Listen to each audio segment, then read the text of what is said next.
ہمارے آقا ہمارے مولا امام اعظم ابو حنیفہ، ہمارے ملجا ہمارے ماوا امام اعظم ابو حنیفہ۔ عزیزان گرامی، آج 2 شعبان امام الائمہ سراج الامہ حضرت سیدنا امام اعظم ابو حنیفہ رحمۃ اللہ تعالی علیہ کا یوم وصال ہے۔ آپ کی ولادت باسعادت 80 ہجری کو ہوئی اور وصال 2 شعبان 150 ہجری کو ہوا۔ آپ کا نام نامی اسم گرامی نعمان بن ثابت ہے، کنیت ابو حنیفہ، اور آپ تابعی ہیں۔ تابعی اسے کہتے ہیں جنہوں نے صحابہ کرام رضوان اللہ تعالی علیہم اجمعین کی زیارت کی، ان کی صحبت اختیار کی، تو وہ تابعی ہے۔ امام اعظم ابو حنیفہ رحمۃ اللہ تعالی علیہ نے کئی صحابہ کرام سے اکتساب فیض کیا اور ان سے آپ نے دین سیکھا۔ امام اعظم ابو حنیفہ رحمۃ اللہ تعالی علیہ نے اجتہاد کیا قرآن اور حدیث سے۔ اجتہاد فقہ یہ کیا ہے؟ ہر آدمی ہر انسان قرآن کو سمجھنے کی صلاحیت نہیں رکھتا، سب کو عربی نہیں آتی، سب کو حدیث سمجھنے کی صلاحیت نہیں ہوتی۔ اسی لیے رب تبارک و تعالیٰ نے قرآن مقدس میں ارشاد فرمایا فَاسْأَلُوا أَهْلَ الذِّكْرِ إِن كُنتُمْ لَا تَعْلَمُونَ، اگر تمہیں نہیں معلوم ہے تو اہل علم سے پوچھو، اہل علم سے پوچھو۔ عزیزان گرامی، قرآن مقدس ہمیں حکم دے رہا ہے کہ اہل علم کی طرف تم رجوع کرو۔ آپ کو میں بتاؤں یہ اجتہاد کیا ہے۔ ہم امام اعظم ابو حنیفہ رحمۃ اللہ تعالی علیہ کی تقلید کرتے ہیں، ان کے تقلید میں نمازیں ادا کرتے ہیں، عبادتیں کرتے ہیں، تو یہ تقلید کیا ہے؟ یہ اجتہاد کیا ہے؟ اور یہ قرآن و سنت سے ثابت ہے۔ حضرت معاذ بن جبل رضی اللہ تعالیٰ عنہ کو حضور صلی اللہ علیہ وسلم نے یمن کا گورنر بنا کر کے جب بھیجنا چاہا تو آپ نے حضرت معاذ سے فرمایا کہ اے معاذ، جب کوئی مسئلہ تمہیں درپیش ہو، کوئی مقدمہ تمہارے سامنے آئے تو تم کس بنیاد پر فیصلہ کرو گے؟ تو حضرت معاذ ابن جبل رضی اللہ تعالیٰ عنہ نے فرمایا کہ میں قرآن میں اس کا حل تلاش کروں گا، قرآن کے ذریعے اس کا حل میں ڈھونڈوں گا۔ میرے آقا صلی اللہ علیہ وسلم نے فرمایا کہ اے معاذ، اگر تمہیں قرآن میں نہ ملا تو؟ میرے آقا نے کیا فرمایا کہ اے معاذ، اگر تمہیں قرآن میں نہ ملا تو؟ الفاظ پہ غور کریے، میرے آقا نے یہ نہیں فرمایا کہ اگر قرآن میں نہیں ہے، قرآن میں تو سب کچھ موجود ہے، مگر دیکھنے والے اور ڈھونڈنے والے سب کی نگاہ الگ الگ ہوتی ہے۔ آپ نے وہ روایت سنی حضرت عبداللہ ابن عباس رضی اللہ تعالیٰ عنہ، انہیں قرآن کا کیسا علم تھا۔ وہ فرماتے تھے اگر میری اونٹ کی نکیل بھی گم ہو جاتی تو میں قرآن سے تلاش کرتا تھا۔ عزیزان گرامی، تو میرے آقا صلی اللہ علیہ وسلم فرما رہے ہیں کہ اے معاذ، اگر تمہیں قرآن میں نہ ملا تو حضرت معاذ عرض کرتے ہیں کہ میں آپ کی حدیث میں تلاش کروں گا۔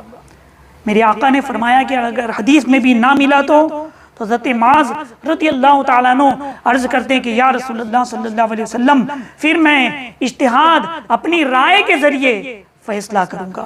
میرے آقا صلی اللہ علیہ وسلم نے وہاں منع نہیں فرمایا، بلکہ آپ نے ان کے سینے پر ہاتھ پھیرا اور کہا کہ اللہ کی طرف سے تمہاری مدد ہوگی۔ عزیزان ملت اسلامیہ، تو یہ اجتہاد ہے، یہ قرآن سے پہلے تلاش کرتے ہیں، حدیث سے تلاش کرتے ہیں، قرآن اور حدیث کی روشنی میں۔ عزیزان گرامی، فقہائے کرام جو مجتہد ہیں، چاروں جو ائمہ ہیں، انہوں نے اپنی طرف سے کوئی باتیں نہیں کہی، قرآن سے استنباط کیا، حدیث سے اخذ کیا۔ عزیزان ملت اسلامیہ، ورنہ حدیثوں کا حافظ ہو جانا، حدیثیں جمع کر لینا، ان کو سمجھنا، یہ سب کے بس کی بات نہیں۔ امام بخاری رحمۃ اللہ تعالی علیہ یہ خود مقلد ہیں، کن کی تقلید کیا کرتے تھے؟ امام شافعی رضی اللہ تعالیٰ عنہ کی۔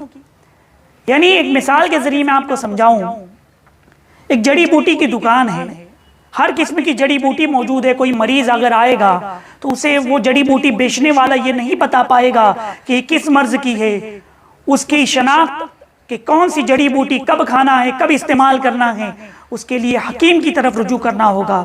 اسی طرح سے ایک دوا فروش، ایک میڈیکل کی دکان، میڈیکل چلانے والا فرد، وہ کوئی مریض آئے گا تو اس کو ہر طرح سے ٹریٹمنٹ نہیں کر سکتا، مگر وہ دوا کب استعمال کی جائے، کیسے استعمال کی جائے، یہ ایک ڈاکٹر بتائے گا۔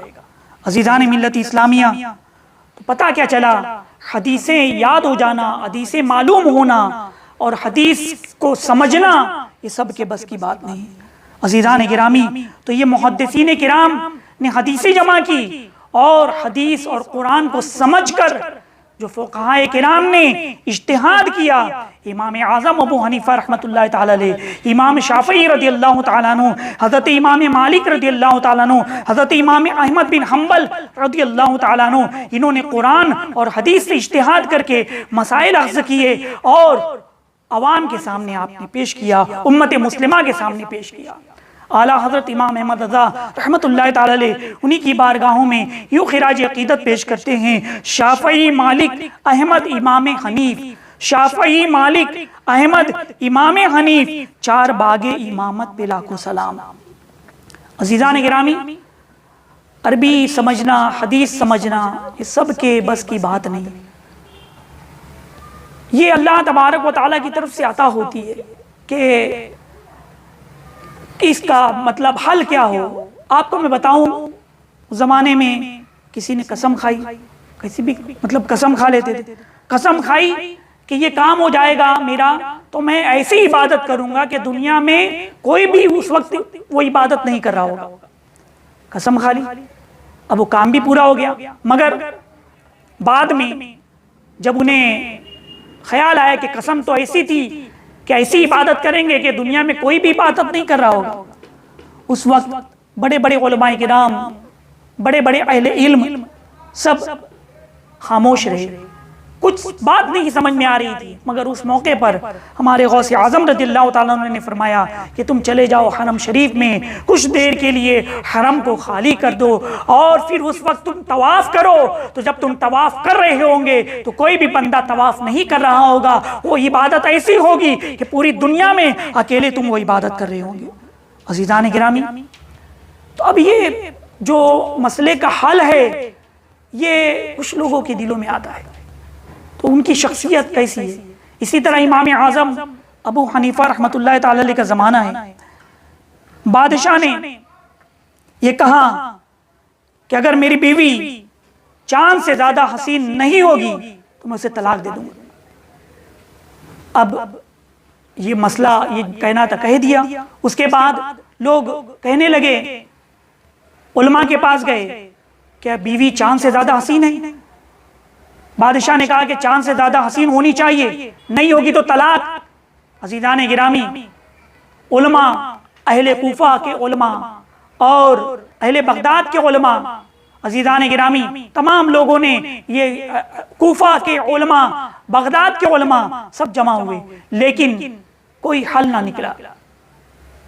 اکثر نے کہا کہ طلاق پڑ گئی۔ عزیزان گرامی، اور ادھر وہ بادشاہ کا مسئلہ تھا، اور بادشاہ کی جو بیوی تھی وہ بھی کسی بادشاہ کی لڑکی تھی، مطلب دو ملکوں میں جنگ کا معاملہ ہو گیا تھا۔ یہ مسئلہ امام اعظم ابو حنیفہ رحمۃ اللہ تعالی علیہ کی بارگاہ میں آیا۔ امام اعظم ابو حنیفہ رحمۃ اللہ تعالی علیہ نے فرمایا کہ طلاق نہیں پڑی، اور آپ نے اس کی دلیل قرآن سے دی، اور امام اعظم ابو حنیفہ رحمۃ اللہ تعالی علیہ نے فرمایا کہ اللہ تبارک و تعالی قرآن مقدس میں ارشاد فرماتا ہے، لقد خلقنا الانسان فی احسن تقویم، کہ سب سے حسین اللہ تبارک و تعالی نے انسان کو پیدا فرمایا۔ تو امام اعظم نے فرمایا کہ سب سے زیادہ حسین اللہ تعالیٰ نے انسانوں کو پیدا کیا، تو پتا چلا کہ چاند سے زیادہ بھی حسین انسان ہے، اس لیے طلاق نہیں پڑی۔ عزیزان ملت اسلامیہ، یہ ہمارے امام اعظم ابو حنیفہ رحمۃ اللہ تعالی علیہ کی فقاہت دیکھیے، ان کی ذہانت دیکھیے کہ قرآن اور حدیث سے کس طرح سے مسائل اخذ فرماتے تھے۔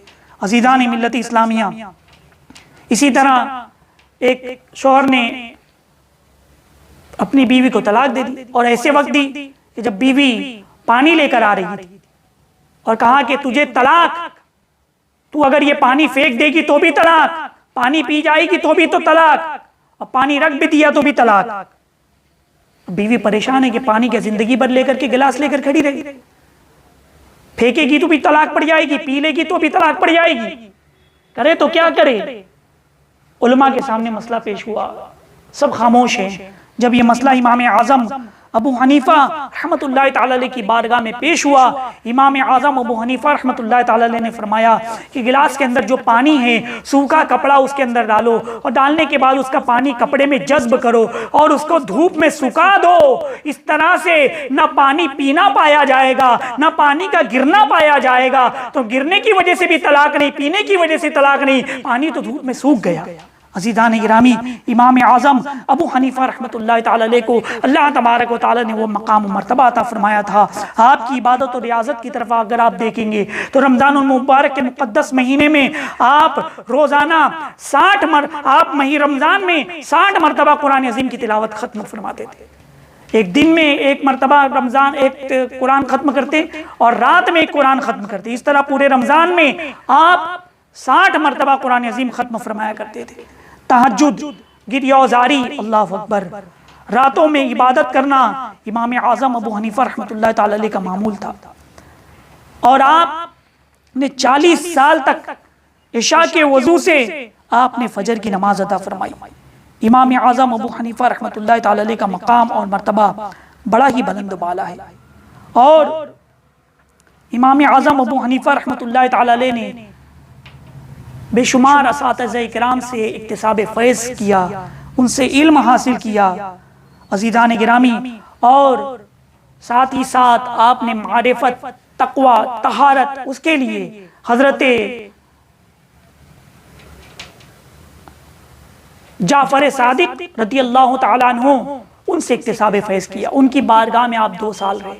حضرت امام جعفر صادق رضی اللہ تعالیٰ عنہ، یہ کون؟ امام جعفر صادق رضی اللہ تعالیٰ عنہ، کنڈے کی نیاز جن کے لیے آپ کرتے ہیں، بڑی ہی عظیم شخصیت ہے، بڑا مقام و مرتبہ ہے ان کا۔ امام جعفر صادق رضی اللہ تعالیٰ عنہ، ان کے والد امام باقر کے والد حضرت امام زین العابدین رضی اللہ تعالیٰ عنہ، امام زین العابدین رضی اللہ تعالیٰ عنہ کے والد امام حسین رضی اللہ تعالیٰ عنہ۔ یعنی آپ اندازہ لگائیے، امام اعظم ابو حنیفہ رضی اللہ تعالیٰ عنہ 2 سال تک ان کے ساتھ رہے۔ آپ نے انہیں عبادت، ریاضت، زہد، تقوی اور معرفت کا جو درس دیا، امام اعظم فرماتے ہیں کہ اگر وہ 2 سال حضرت امام جعفر صادق رضی اللہ تعالیٰ عنہ کے پاس نہ رہتا تو میں ہلاک ہو جاتا۔ عزیزان گرامی، ہمارے امام اعظم ابو حنیفہ رحمۃ اللہ تعالی علیہ کا مقام و مرتبہ بڑا ہی بلند و بالا ہے۔